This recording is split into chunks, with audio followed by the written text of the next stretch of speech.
A new Wordle puzzle is online. Click on the link to play.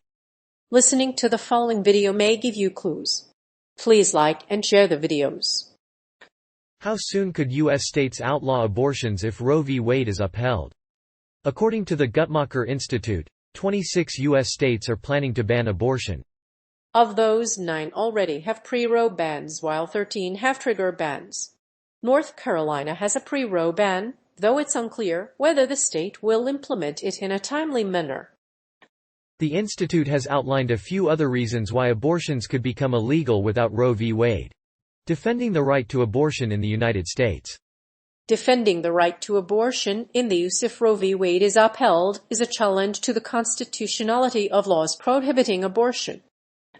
These laws, most commonly known as dilation and evacuation procedures, violate the right to an unborn child's life. In addition, the right to abortion is protected under the 14th Amendment, which guarantees an individual's right to make decisions regarding their health. Pro-life groups claim that enacting laws that limit abortion will negatively affect women and the poor. In a survey by Pew Research Center, more than half of American adults believe that abortion should be legal in most cases. But pro-life groups have been vocal and have made gains in the reproductive rights fight over the past 4 decades. Defending the right to abortion in the United States if Roe v. Wade is upheld is a critical way to protect this right. The Supreme Court may grant more latitude to the states in restricting and prohibiting abortion. Almost half of the states would likely adopt and enforce strict and unconstitutional abortion laws. This would create abortion deserts across the country. Thousands of women would need to travel to obtain legal abortion care, and millions more would find themselves unable to access it for a variety of reasons.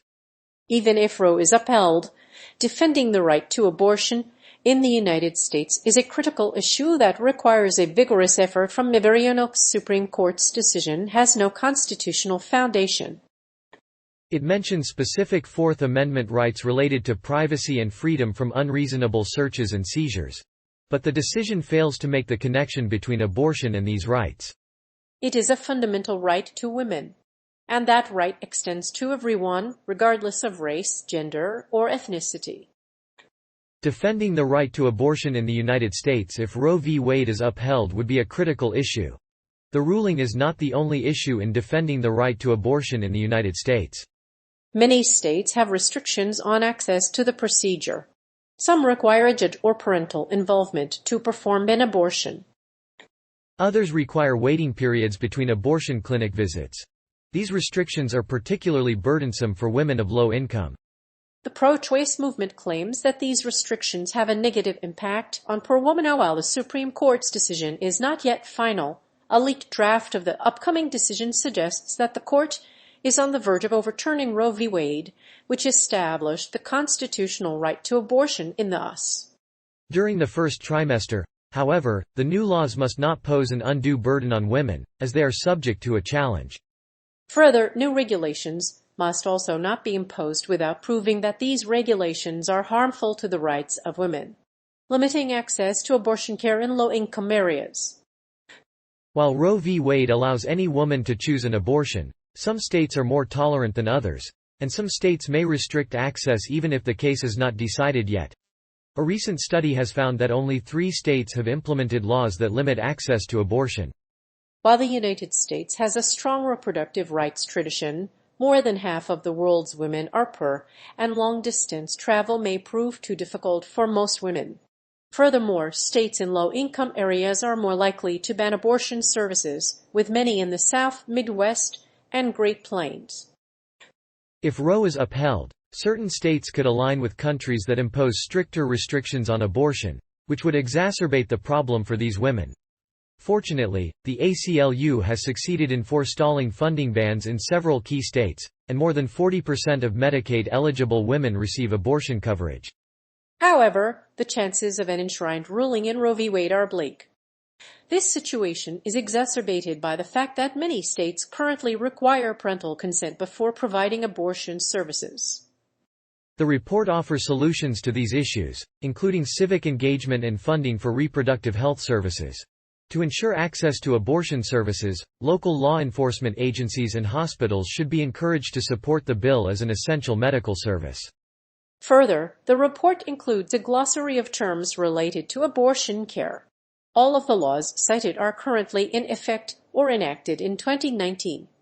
While the ruling in the case is likely to be overturned, the bans will still restrict access to the procedure. In Texas, the law would require a woman to travel 14 times further to obtain an abortion. The driving distance has risen to nearly 3.5 hours per woman. If the Supreme Court upholds Roe v. Wade, some clinics may close within days or months. Several state legislatures are currently considering laws that could limit access to abortion care in low-income areas.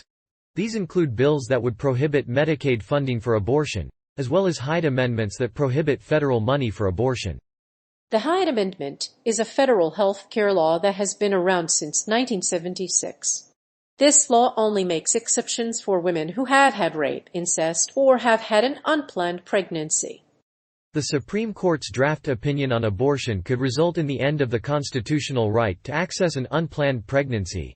The court's conservative justices have already begun to draw conclusions from conservative critiques of Roe v. Wade, and some Republican-led state legislatures have already begun moving toward abortion restriction. If the decision is upheld, it could ban abortion in over half of the US, including California and New York. Reasons why abortions would decline without Roe v. Wade. There are many reasons why abortions would decline without Roe v. Wade. If Roe were overturned, abortions would be illegal in 21 states, the District of Columbia, and 5 US territories. The Supreme Court's decision in 1973 established abortion as a fundamental right. Moreover, understanding abortion policy requires careful analysis of state constitutions and laws as well as legislative and access considerations. A significant change in the law would mean that legal abortions would drop by 14%. This is equivalent to about 100,000 fewer abortions. There would be new clinics opening up along state lines, and some women could get illegal surgical abortions. The number of abortions in states with 100-mile distances or more from clinics would drop by 30%. However, if the court overturned Roe v. Wade, there would be fewer abortions overall. In the decade following the election of President Reagan, many people hoped the Supreme Court would overturn Roe v. Wade. However, in Planned Parenthood v. Casey, the court affirmed that abortion was a fundamental liberty and that a state could regulate it without affecting the right to choose. This decision has triggered a debate on abortion in the United States and around the world. Although Roe v. Wade was a major victory for abortion rights, it shifted the balance of power. In the United States, the court's ruling has undermined the rights of many Americans, especially women and minorities. It has also undermined the values of equality, impartial justice, and self-government. In addition, the decision makes abortion illegal in more than 35 states. This is a glaring blow to the rights of women and children, or moreover, the abortion right would become a state-by-state decision. A woman in Louisiana, for example, would have to drive 666 miles one way to obtain an abortion if she wanted it. At present, the average distance to an abortion provider in Louisiana is 37 miles. If Roe were overturned, the distance would be as large as 279 miles. Those states would be left with little choice but to seek the help of doctors who live in remote areas. Changing regulations to limit access to abortion pills has also led to the creation of a national crisis. The U.S. Food and Drug Administration approved medication abortion pills in December 2018. These laws would allow doctors to mail abortion pills to women in rural areas, easing the burden on women who cannot visit a clinic. Despite these restrictions, the Biden administration has proposed a constitutional amendment to re-examine this decision and provide stronger protection for women. However, the decision could still lead to a ban on the procedure, as it does in many states.